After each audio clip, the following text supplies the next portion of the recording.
Thank you, Eric, and thank you to the organizers of the symposium for inviting me here. It's quite an honor, particularly since I'm now based next door in Missouri, and I realize that you don't often ask people to make it across that particular border. So I do thank you. I did wear Washburn blue on purpose. It can also be called Duke blue, so I don't know if we have any Dukies in the audience, but Dukies always like to say that. I also will note that I have now reached that age where I cannot quite see all of your faces. I see general blurriness, but I felt it was better to bring my reading glasses because I oddly enough thought that my notes would probably be the better thing for me to see at the beginning. If we have time for question and answer, I will pop on my other glasses. So you may see it's not a fashion statement, it's just literally age, and my eyes are starting to go a little bit. So, sorry, I'm trying to get my paper clip in the right place. All right. Can you guys hear me all right? It never sounds like I'm loud enough, but I also, a little bit louder? Okay, I can do that. I try to avoid having my big outdoor voice unless I need it, but it sounds like I need it in this room. Okay, so as Eric mentioned, I tend to specialize in international and comparative law, but I've made a foray into a different field for this particular subject. One of the things that I like about international and comparative law is the ability to travel different places. I don't have to go to small places that are hard to get to in the United States. I go to small places that are hard to get to in places like Germany and Switzerland, and this summer I went to China. I did not go to a small out-of-the-way place. I went to Shanghai, which, let me tell you, it is massive. And while I was there, I had the opportunity to get to know a little bit about Chinese culture. And one of the things that you may or may not know is there's a tension and a mutual respect for two different philosophies, Confucianism and Taoism. Now, Confucian sayings are a little bit like those plaques that say, George Washington slept here. Basically, if George slept in all the places that they said he did, all he would do is sleep. And if Confucius actually said all the things that we attribute to him, he would have done nothing but spout pithy sayings all day and all night. But there's one so-called Confucian saying that I think is quite apt, and probably many of us in the room have used it, and if we haven't used it, we've probably heard it. And that's the so-called curse, may you live in interesting times. And of course, we are living in very interesting times right now. Confucianism can kind of be contrasted to Taoism, which has a different philosophy about a number of different things. And there's a story that comes out of the Taoist tradition that I very much appreciate, and it's the story about a farmer and his horse. Again, we're in Kansas. I somehow thought agrarian parables would be working here. They work in Missouri just as well. So there's a farmer who has a horse, hence the name, the parable of the horse and the farmer. And the horse runs away. And all the neighbors say, oh, what bad luck. And the farmer says, who knows what's good and what's bad? After a day or so, the horse comes back and brings with him 12 additional horses. Went out, found some friends, brought them back. And all the neighbors say, oh, what good luck you're having. And the farmer says, who knows what's good and what's bad? Soon afterwards, the farmer's son decides to break one of the horses, to train the horses, falls off and breaks his own leg. And the neighbors all say, oh, what bad luck. And you can guess what the farmer says, who knows what's good and what's bad. Very soon after that, the army comes through the village and is collecting all the young men to fight in the war. And because the son of the farmer has a broken leg, he is not called up, he is not taken away. And all the neighbors, of course, say, what good luck you have. The moral of the story, as I pull it out, I'm sure there are multiple morals, is that the concept of good luck and bad luck is often a matter of perspective and context. Now, because our subject today is law in the post-truth era, you may think that I'm telling you this Taoist story because I'm going to say, truth is relative, it's all good, it's all bad. I'm not. I do think that there's some things are in fact true, and some things, in fact, are not. So I'm a little bit more of a scientist on that particular approach. But I do think that we're living in Confucian interesting times, and I do think that we can look at this, we'll call it an opportunity, to reevaluate our thinking about law, about politics, about public discourse. And in that sense, we can be more Taoist, and we can either see it as a good or a bad thing. But I hope that we can take the view that we can move through the negative elements and get through to more positive elements. So like your dean, I very much liked the way that your journal editors framed this particular symposium, because it really, I think, embraces the multiplicity of ways that lawyers operate in this world of ours. Of course, we often think first of our role as advocates. And of course, we're going to want to think about how to persuade juries or how to persuade judges, or dare I say even arbitrators, of the particular truth of the facts as we see them. But we also are going to, some of us, grow into judges. And judges also have a very important role to play in determining what is true, what is not true. There may be people in this room who will go on to become legislators or policymakers in other contexts, not necessarily the legislature, but through NGOs, other opportunities. I know that you have a fantastic School for Government here and are very well known in that area of public service. So there's a lot of people in this room who may be working with policy. And we need to think about this concept of how alternative facts and the concept of a post-truth society really affects the way that we do our work in all of those different capacities, as legislators, policymakers, judges, advocates, and indeed as scholars, because I know that there's a number of my colleagues in this room, and again, some of the students may go on to become scholars.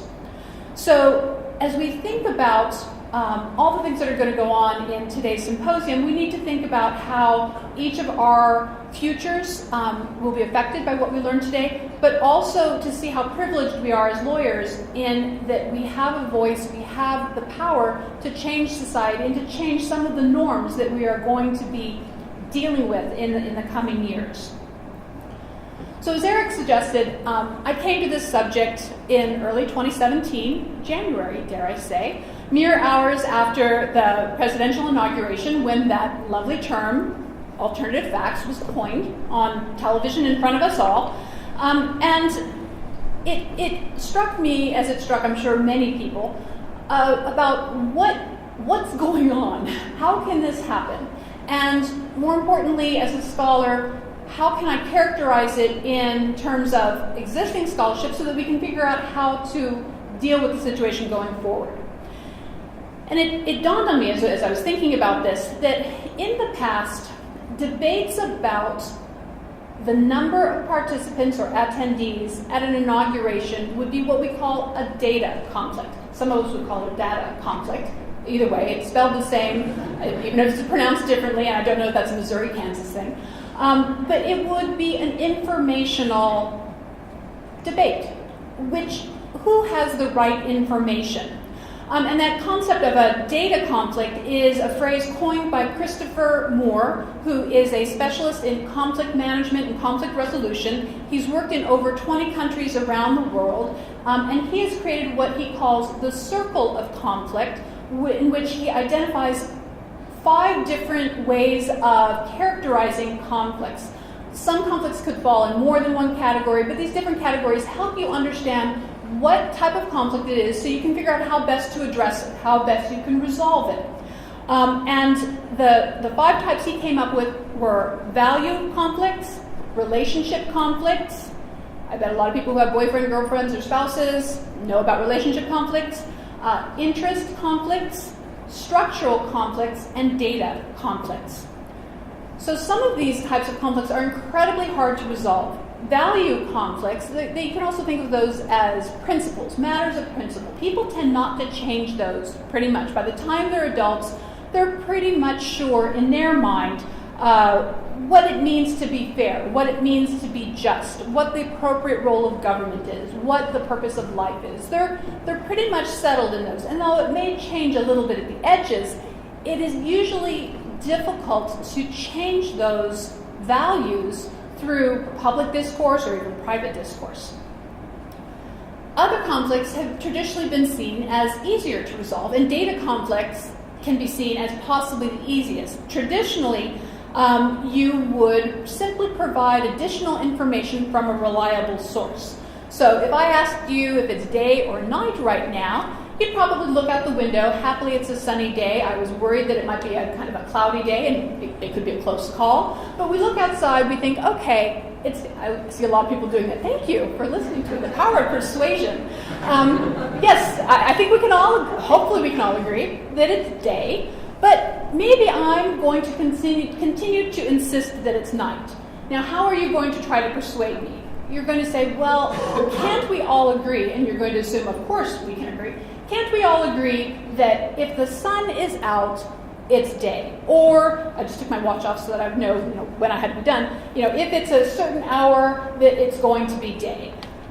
Essentially, we're trying to find common grounds of criteria that we can share that can resolve this data conflict. Now, if I don't believe that having the sun in the sky constitutes day, we're going to have a real problem.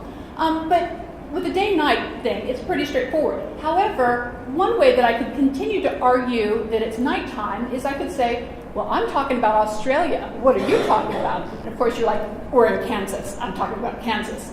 So that's one way that a data conflict, or a second way that a data conflict can be resolved. One is by having agreed upon criteria that found the basis of the debate, and the other one is to redefine your terms, figure out if there's an informational deficit in terms of what you're actually asking.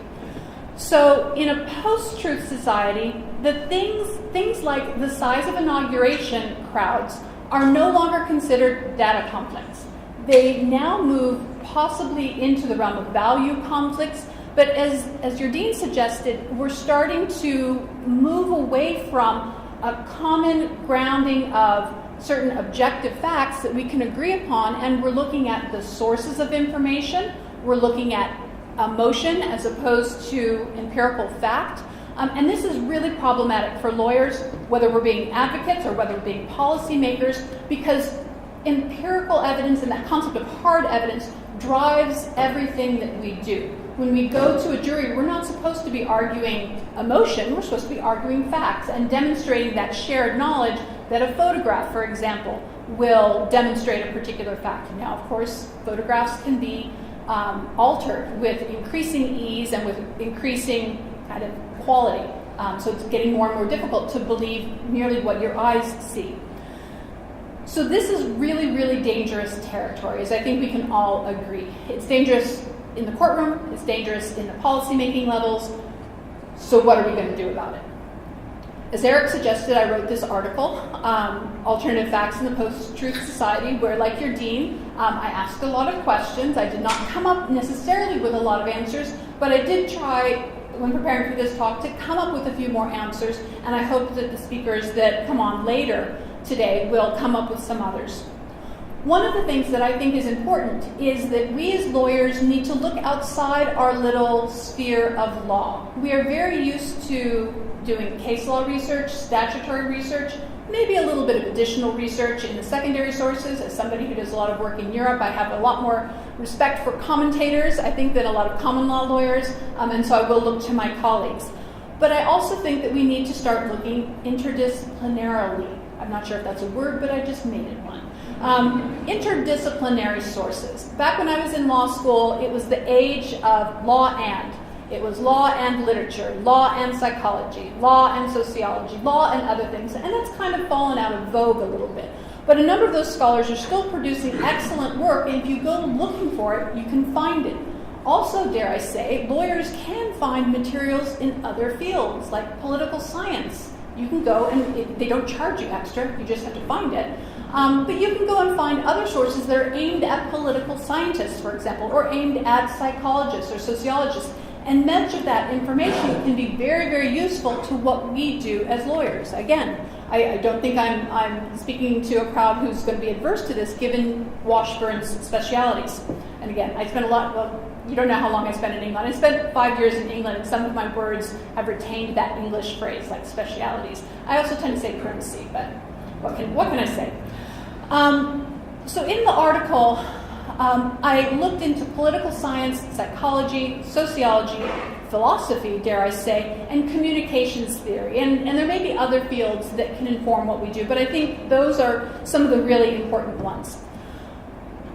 Some of the best information I got was from political science. And there are two authors, Brendan Nyan and Jason Reifler, and they wrote some fantastic empirical analyses of how and why people can continue to hold misperceptions. They say it very kindly. They don't say how people can think wrongly, but pervasive political misconceptions. Areas where the objective facts suggest otherwise. In fact, more than suggest, they say otherwise. But yet, people continue to hold these pervasive political misperceptions. And trying to figure out how and why they held them so that eventually we can try to address them through political debate. And Nyan and Reifler found that typically people in the political sphere, and much of what I say about the political sphere also suits the courtroom or the arbitration room, wherever you are trying to prove up facts to a finder of facts.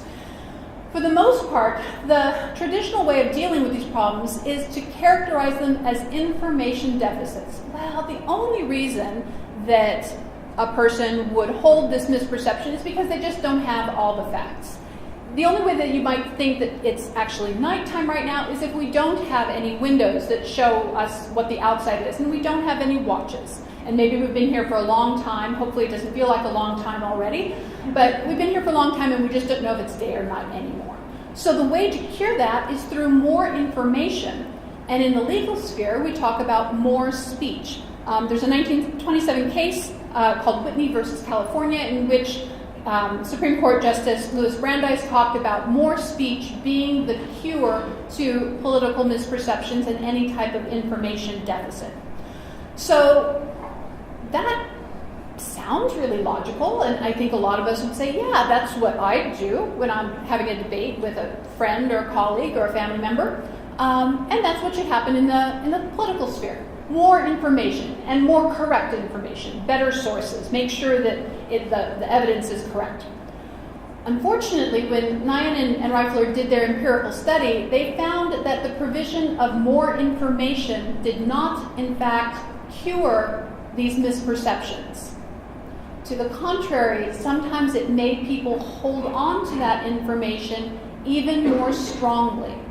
That was particularly true when the people in question were very, very committed to their particular worldview. The provision of additional information that conflicted with their worldview was seen as threatening, and sometimes the information itself was threatening. It might be about national security issues, etc. So it could just be legitimately threatening. But it also threatened their worldview, the way that they saw events around them. And so the provision of more information was counterproductive. Psychologists also study this particular phenomenon, and Eric alluded to this particular phenomenon in his introduction, the concept of confirmation bias. Again, this is an empirically identified phenomenon that we all do. Essentially, we hear the things we want to hear, and we either forget or disregard or just don't hear the things that we don't want to hear. It's a very human type of phenomenon, and the use of the word bias, I think, makes a lot of people think that it's a bad thing, that it's a prejudicial thing. But again, this is unconscious. You do it without even knowing that you're doing it.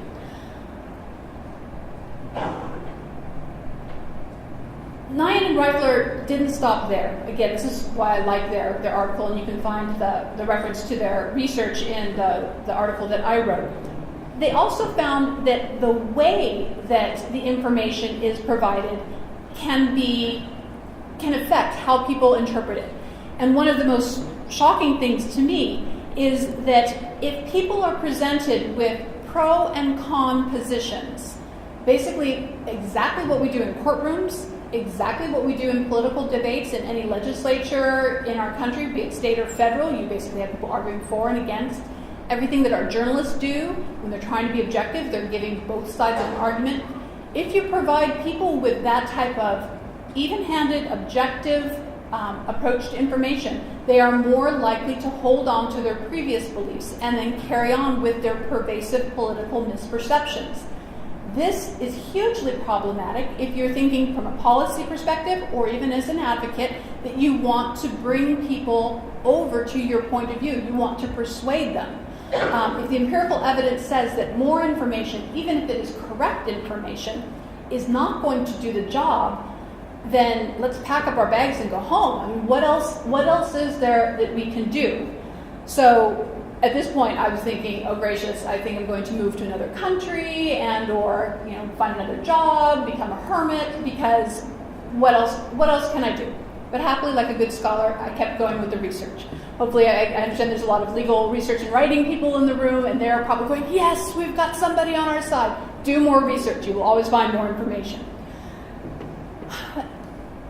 One thing before I go on to kind of the answers that I found is it's very easy. I bet a lot of you are sitting in the room going, oh, those horrible people on the other side of the political spectrum and or those horrible people who will be in the jury not believing my fantastic arguments. Don't go so fast there. There's another psychological concept called the bias blind spot, which means that we are really good at seeing faults in other people. In particular, their ability to ignore appropriate data or information. We are not so good at seeing that exact same phenomenon in ourselves. And we can also be very sure that yes, I absolutely believe that the bias blind spot exists. I see it in my mother, my father, my boyfriend, my girlfriend, my whomever, but not me, because I'm well educated and I know enough.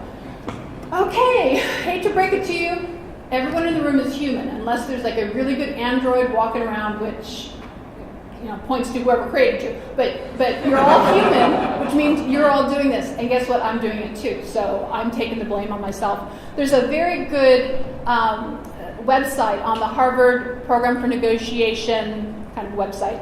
And they have a series of self-tests for various types of unconscious bias because they are very used to this concept of people going, no, everyone else is biased except for me. I loved it. I was chatting with one of my colleagues years ago about research that says people who think that they write better on a deadline, they wait till the last minute and they put everything down. And he's a former journalist, former Supreme Court journalist. So the empirical research says, no, in fact, you do not produce better material if you wait until the last minute and then use that deadline to cram it all in. I see some skeptical faces. Even without my glasses on, I can see the skepticism in this room.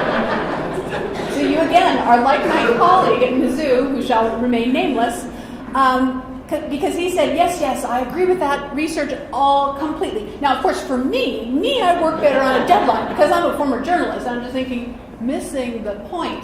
So all of us have these biases. And I also, whenever I bring up this point, I say that I went to the Harvard Program on Negotiation website. I took one of the self-tests, and I decided to do the one on gender bias because I thought, of all the biases out there, I am least likely to have a gender bias. I'm educated, I've lived through it all, I've seen it all, I'm going to be fine. Took the test, and like, yeah, I'm being really careful. I'm not demonstrating bias, blah, blah, blah. Guess what? Guess who has a slight gender bias?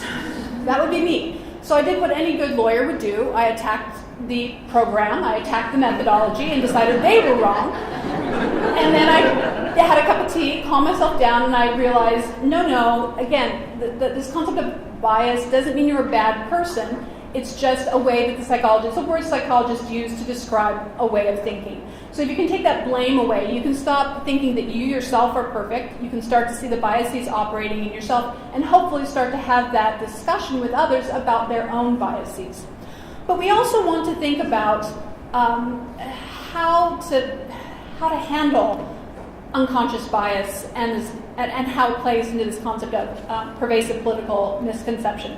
So right now, up until now, I've been focusing on all what we might call the bad news from a pseudo-Taoist perspective.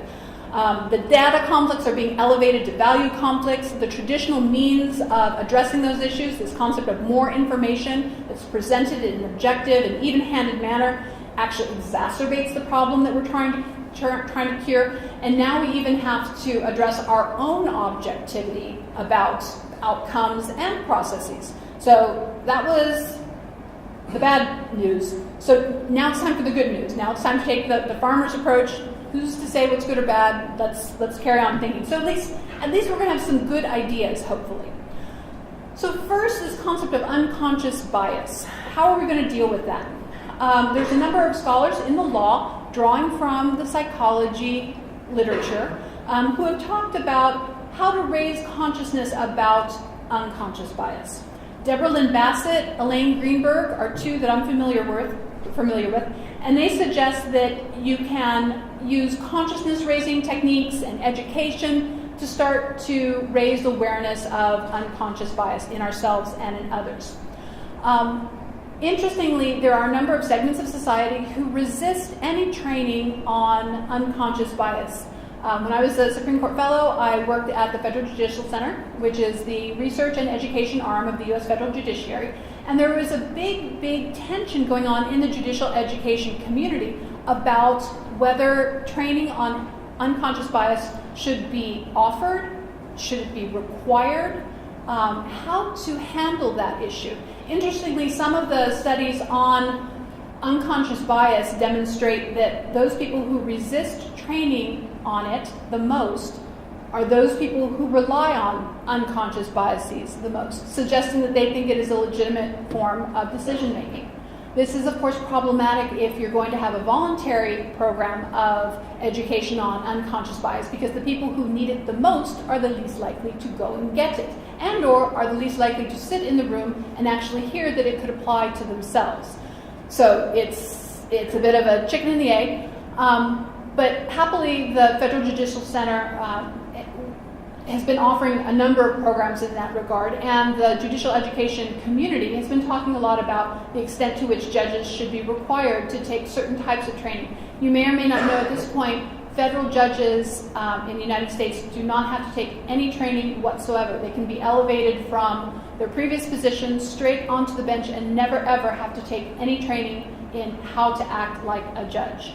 Most of them do. They go to what's called, and I'm not being pejorative, this is what they call it, baby judge school at the FJC, and it's a 2-week session broken up by a few months that helps them out, and then they are offered continuing education, but they're not required to take any at all. States are vary. Some have no requirements, others have some requirements of a certain number of hours, but very, very few say exactly what you must take. So again, it's very self-regulated, so getting the judges into the room may be difficult, but we as educators, I'm looking at the back of the room there where many of the educators are, because I don't know the rest of you by sight, I know one over here, but we educators can talk about how to get the law students appreciating this type of issue so that they can go on, and as they get older in their career, it will become the norm for them to understand unconscious biases.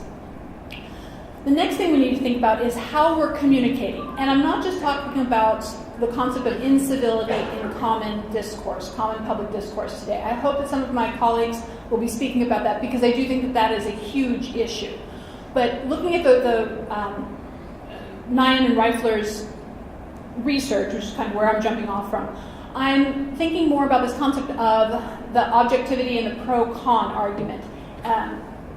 They specifically say that the way in which information is delivered could substantially reduce misperceptions about a particular political practice or event, but they have no suggestions on what to do. So I, again, went back to interdisciplinary research and tried to think about how education and information from other fields might inform what we're doing. We do have some lawyers who have thought about this. Edward Glaser and Cass Sunstein have written a number of articles on partisanship and speech. One is very helpfully called, Does More Speech Correct Falsehoods? You can see where I do my searches on Westlaw with key terms.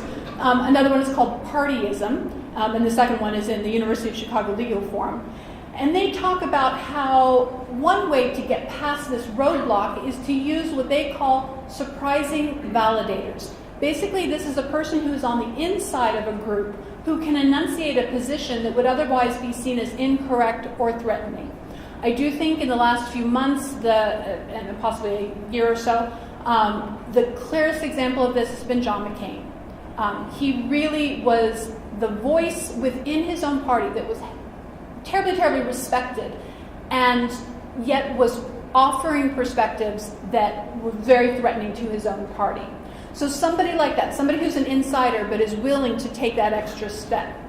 Deborah Lynn Bassett also talks about a similar technique using admired exemplars who are counter-stereotypical. So we need to look for those brave people. We need to encourage those brave people to fight against their own party, whichever party it is, wherever you find political misperceptions that are pervasive in nature, finding somebody on the inside to offer that counter-narrative, and also to avoid the demonization. Another technique that is pulled from the area of dispute resolution and conflict resolution is to identify goals that everybody has to work together on. I'm not talking about we need to get bipartisan agreement on a tax bill, this, that, and the other. I'm talking about things that you cannot do alone.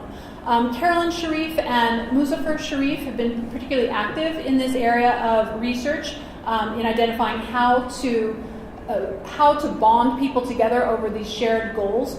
When I was thinking about examples, I thought wartime is an excellent example. People of both parties or multiple parties, because the bipartite example is very U.S., but it's not in the rest of the world. They have multi-party systems. Often come together and you have a common enemy. But we don't have to be at war to have that kind of unifying nature. The environment is another area where everybody needs to work together because it's a common goal. You can't have one person, one entity, one institution that's outside of that realm. Otherwise, it's going to diminish the efficacy of the entire endeavor. Other dispute resolution scholars like Carrie Mankell-Meadows and Laura Susskind have talked about the communication technique. This is getting closer to the concept of the incivility element, but it's drawing on mediation techniques where you're trying to find shared interest and where you are trying to avoid a distributive paradigm or an adversarial paradigm. So often in law, and as a former litigator, I know that I did this back in the day, you frame everything and you see everything yourself in a zero-sum analysis. What you win, I lose, and vice versa. It is very much a closed pie way of thinking about things. But it doesn't have to be that way. And in mediation scholars, mediation practitioners talk a lot about expanding the pie, coming up with other types of goodies, for lack of a better word. I'm reverting to my third grade vocabulary. But other types of things that are of value that you can bring to the table so that it's not seen as zero-sum. And if we frame the political debate in that type of shared analysis, it might get us past some of the roadblocks that we currently have, and it might increase trust between parties and encourage cooperation. For the most part, I've focused on social sciences. You may not be able to tell. Right now I'm thinking, do I add the last point, or do I not add the last point? Let's add the next point. One more social science example. There's some social scientists at the University of Southern California who have been creating something called the Eyewitness Program. And again, this is dancing a little bit in the area of law because it's looking at victims of genocide and trying to preserve their stories. It's originally through the Shoah Foundation, which is meant to preserve the stories of Holocaust victims, but it also has extended its brief to include victims of other types of genocide around the world through history, so Rwanda, etc. And what that program is doing is creating an immediacy, creating a human contact in having the stories, oral testimony, video testimony, etc., and also encouraging others, people to integrate their communities more. So the Eyewitness Program is where the videos are housed, but the Shoah Foundation is also undertaking programs to send students into other societies. And I read a different article, and I cannot remember the scholar who wrote it. It's in the current issue of the American Political Science Journal. Again, I do dance around in the Political Science Journal, and it's the first article. I can see the actual volume in my office, and that person was studying another empirical study and looking at how people who worked for Teach America were often sent into communities that were very different from their own. And it was measuring the level of compassion and understanding for people other than their own in-group. And so the political scientists found that after people had lived in these communities that were not their communities of origin, they came away from that experience with a much, much better understanding of the realities of the lives of the people in this other community. And they carried that through not just while they were teaching for Teach America, but for years afterward. It was a bit of a longitudinal study.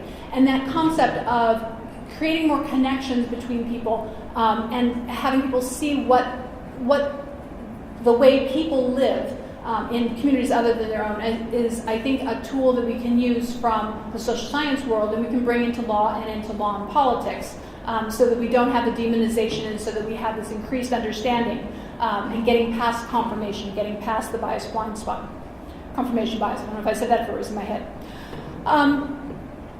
We can also look to hard science. And I almost went into sciences, so I love the sciences. And some of you guys may be thinking, there's going to be a math problem. No, I promise, no math. But I will use the big word neuroscience. There's a fantastic scholar named Jane Barnard who has written an article with one of the funniest titles I've seen, Shirking, Opportunism, Self-Delusion, and More.